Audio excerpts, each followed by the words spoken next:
Hello viewers. Australia में recently elections हुए, result announce हो गया। एल्बनीज गवर्नमेंट दोबारा पावर में आ गई।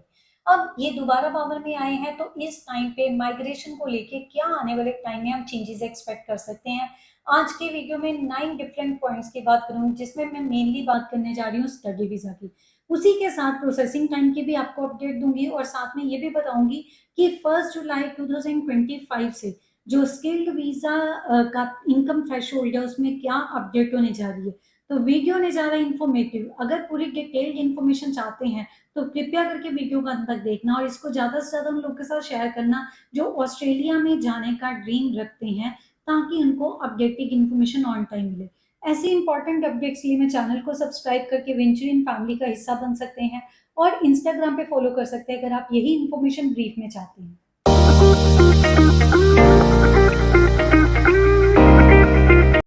तो सबसे पहले शुरुआत करते हैं नेट माइग्रेशन से।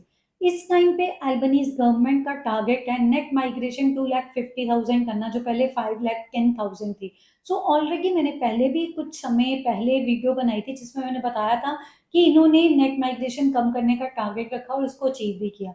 ये सारे रीजंस हैं, शायद पब्लिक का इनके ऊपर फेथ है कि इन्होंने जो माइग्रेशन की पॉलिसीज को डिसाइड किया, जो उन्होंने सोचा उसको इम्प्लीमेंट भी किया।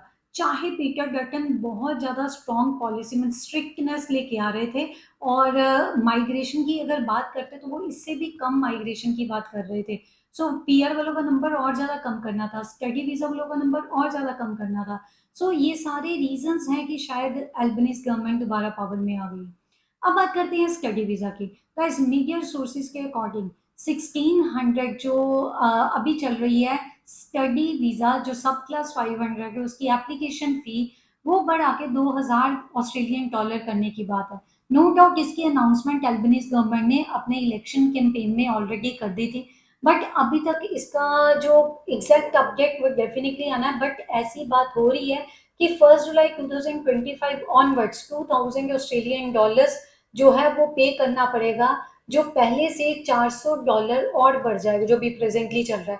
सो गाइज, अगर अप्लाई करने के इच्छुक हैं, आपके डॉक्यूमेंट्स रेडी है, फंड्स रेडी हैं, तो अप्लाई कर लीजिए। आप अपना प्रोफाइल असेस करवाना चाहते हैं, आप अप्लाई करना चाहते हैं, आप हमें दिए हुए कॉन्टैक्ट के ऊपर कॉन्टैक्ट कर सकते हैं। हम आपको सारी डिटेल्ड इन्फॉर्मेशन देंगे।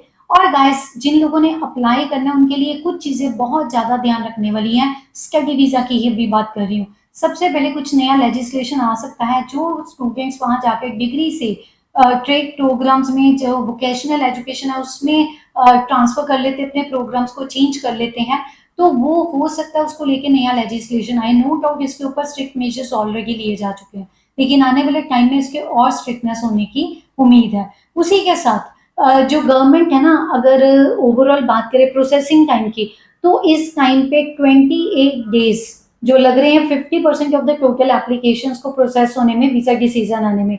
तो इसकी जो पुष्टि है वो ऑस्ट्रेलिया की वेबसाइट के ऊपर है, जिसमें ग्लोबल वीजा प्रोसेसिंग टाइम की अपडेट दी है। तो मैंने स्पेशली सब क्लास 500 की इंफॉर्मेशन निकाली है और आपको दिखा भी रही हूँ यहाँ पे।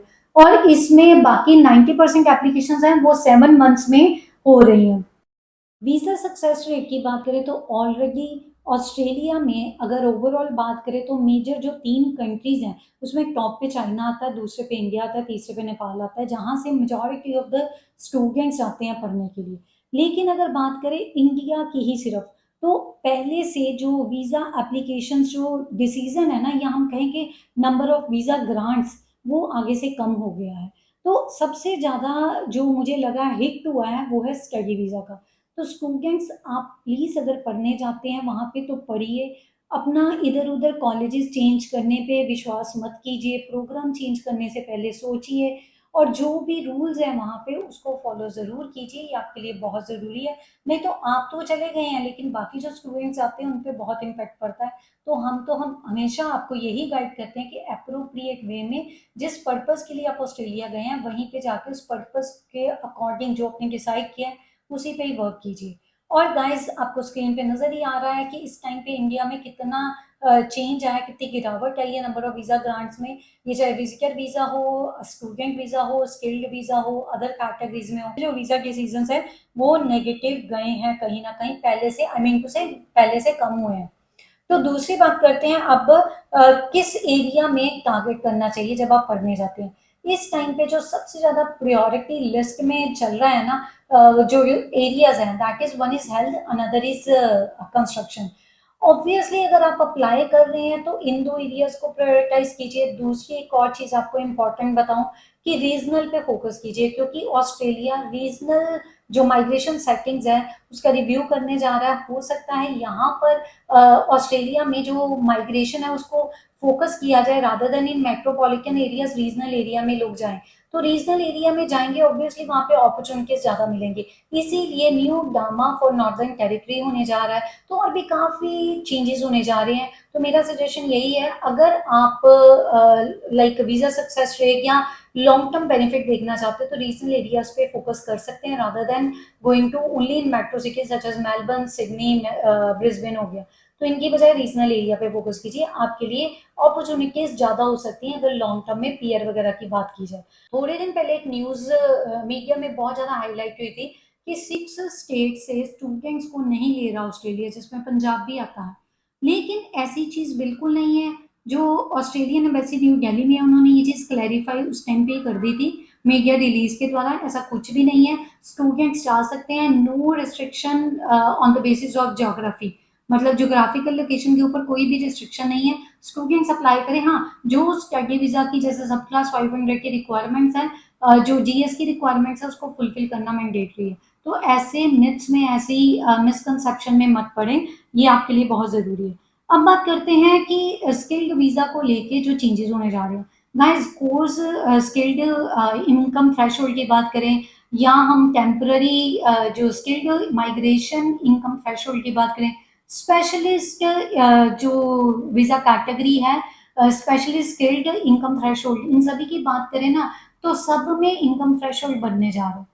जो कोर्स स्किल्ड वाले हैं वहां पे ये बढ़ेगा 73,150 से 76,515, इतना बनने जा रहा है। स्पेशलिस्ट की बात करें तो इसमें 135,000 अभी है, तो ये 1 जुलाई से होने जा रहा है 1,41,210। और टेम्पररी स्किल्ड माइग्रेशन की बात करें तो ये भी सिमिलर टू कोर वाला ही रहेगा। जो कोर स्किल्ड वालों के लिए इनकम थ्रेशोल्ड है, it is going to be 76,515। तो ये 1 जुलाई से है। और बार बार बता रही हूँ, ऐसा सुनने में आ रहा है कि स्टूडेंट वीजा का भी एप्लीकेशन फी बढ़ने जा रहा है। सो स्टूडेंट्स प्लान कर लीजिए अप्लाई करने का, अपना टाइम वेस्ट मत कीजिए, आपके लिए बहुत जरूरी। सो गाइज, ये तो रही इंपॉर्टेंट अपडेट। होपफुली वीडियो आपको काफी इंफॉर्मेटिव लगी है। अगर आपको कोई क्वेश्चन है तो आप उसको कमेंट बॉक्स में डाल के पूछ सकते हैं। वीडियो अच्छी लगी है लाइक और शेयर कर सकते हैं। ऐसी इंपॉर्टेंट अपडेट्स रेगुलर बेसिस पे चाहते हैं तो चैनल को सब्सक्राइब करके वेंचरिंग फैमिली का हिस्सा बन सकते हैं। अगर ब्रीफ में इंफॉर्मेशन चाहते हैं तो मेरे को इंस्टाग्राम में फॉलो कर सकते हैं। अगला वीडियो किसी और इंपॉर्टेंट अपडेट के ऊपर लेके आऊंगी, तब तक के लिए stay informed and stay vigilant.